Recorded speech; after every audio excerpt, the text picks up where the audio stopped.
In the news and in today's commentary headlines, opposition leader Mark Golding is demanding answers after a shocking Auditor General report revealed that billions in Hurricane Melissa relief donations reportedly remain largely unused, while struggling Jamaicans continue suffering months after the deadly storm devastated communities across western Jamaica. Family, if you believe in truth, accountability, and keeping the Jamaican people informed, make sure you like the video, share the video, and subscribe to the channel. Because today's story has a lot of Jamaicans angry, frustrated, and asking one serious question. Where did the hurricane relief money go? Greetings, Jamaica. Today, I want to say a few words about this condition of the country and this Auditor General report, which I've just had the chance to read, to do the Hurricane Melissa Relief Initiative audit. And you know, coming out of Hurricane Melissa, traveling through St. Elizabeth, Westmoreland, Hanover, St. James, parts of Trelawney, and you see the level of devastation to people's lives, how it set people back, how much loss they incurred, how much they are suffering. And I think to myself, why isn't the government doing more? We got all this help from overseas, from foreign governments, from international donor organizations, shipping materials, shipping food and other relief to the country. And for the first couple of months, that was being distributed until people moved on. But the suffering is still there. I remember the Minister Grange asking me to be part of the telethon to encourage people to donate to the relief effort.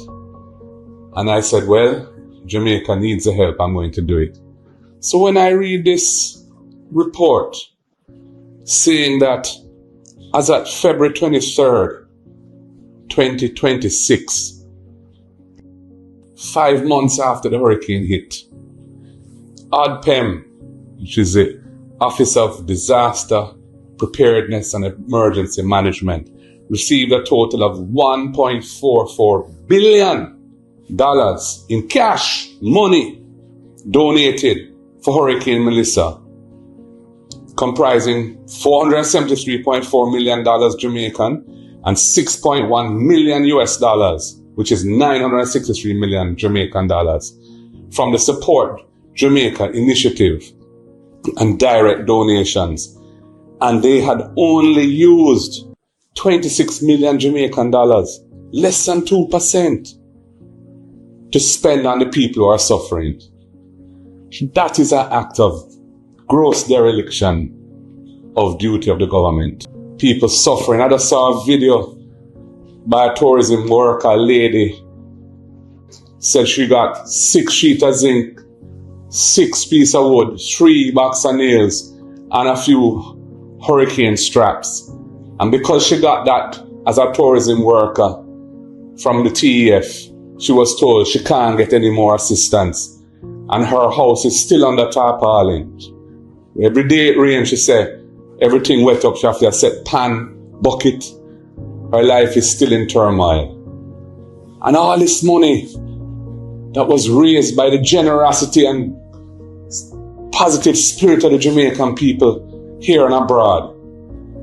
And 98% of it, 5 months after the hurricane, still sitting down idle when people are suffering. The government roof initiative giving relatively small sums for people who have suffered major losses, and this money could have helped it go further.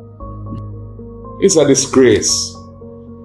I think if there's anything that would make people angry in this country, knowing how much hardship the people who experience the brunt of Melissa have gone through, it is this. So I'm doing this video just to express solidarity with the victims of the hurricane and my outrage at how this matter has been handled. Remember, after Melissa, the Prime Minister took ODPEM, which is supposed to be an independent disaster preparedness organization, set up under some strong legislation. I know it because it was passed when I was Minister of Justice. And he took it, put it into the office of the Prime Minister under his leadership. The report highlighted by Mark Golding, ODPEM reportedly received approximately 1.44 billion Jamaican dollars in donations connected to Hurricane Melissa relief efforts. That included both Jamaican and US dollar contributions from local donors, international organizations, foreign governments, and Jamaican overseas who wanted to help families rebuild after the storm. And remember, family, Hurricane Melissa was no small disaster. Entire communities in places like St. Elizabeth, Westmoreland, Hanover, St. James, and Trelawney suffered severe destructions.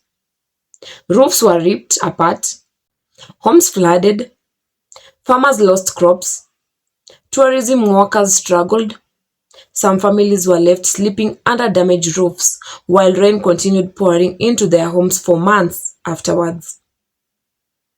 Many Jamaicans at home and abroad donated with the belief that the money and supplies would quickly reach the people who needed help the most. But according to the Auditor General's findings, by February 2026, nearly 5 months after the hurricane, only a very small percentage of the money had reportedly been used.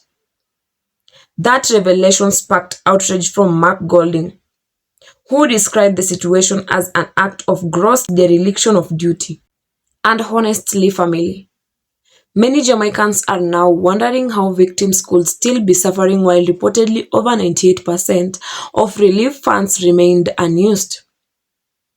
Golding said after touring affected communities personally, he witnessed the suffering firsthand. He spoke about seeing families still struggling to recover long after the cameras disappeared and the headlines faded away.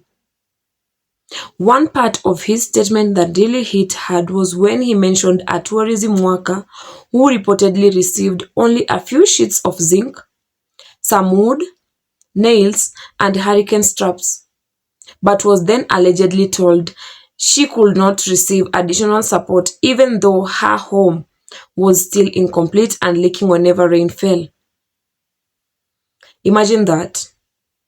People donating millions believing relief was coming quickly, while some hurricane victims are still placing buckets in their homes every time rain starts falling. That is why this issue is striking such a nerve across the country. Golding also raised concerns about changes made to ODPM's structure and leadership after the hurricane. He questioned why the agency was moved under the office of the Prime Minister and why leadership changes were made at such a critical time. Now, family, whether you support the PNP or the GLP, this situation goes beyond politics for many people. Because when disaster strikes, Jamaicans expect relief money to reach the people in need urgently and transparently. And if the Auditor General's report is accurate, then many citizens will want detailed explanations about why the funds were reportedly not distributed faster, what systems delayed the process, whether bureaucracy showed relief efforts, and most importantly, when hurricane victims will finally receive meaningful assistance. Social media has already exploded with reactions. Some Jamaicans are saying the government failed struggling citizens. Others are arguing that relief distribution takes time and proper accountability procedures must be followed before spending large sums of donated money. But one thing is clear. People want answers because disasters do not pause suffering. Every week without proper assistance means another week families are sleeping under damaged roofs, losing belongings to rainwater and struggling to rebuild their lives. And family, this story highlights a deeper issue in Jamaica: trust. When citizens donate a national relief efforts, they need confidence that every dollar will be managed properly and delivered efficiently. If confidence in this system starts breaking down, future disaster relief efforts could become even more difficult. That is why transparency in moments like this is extremely important.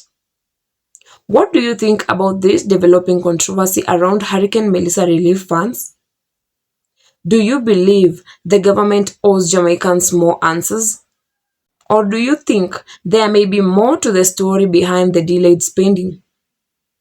Drop your thoughts in the comments below. Remember, family, like the video, share the video, subscribe to the channel, and turn on post notifications so you never miss another Jamaican political commentary and breaking news discussion. And remember, family, don't skip the ads.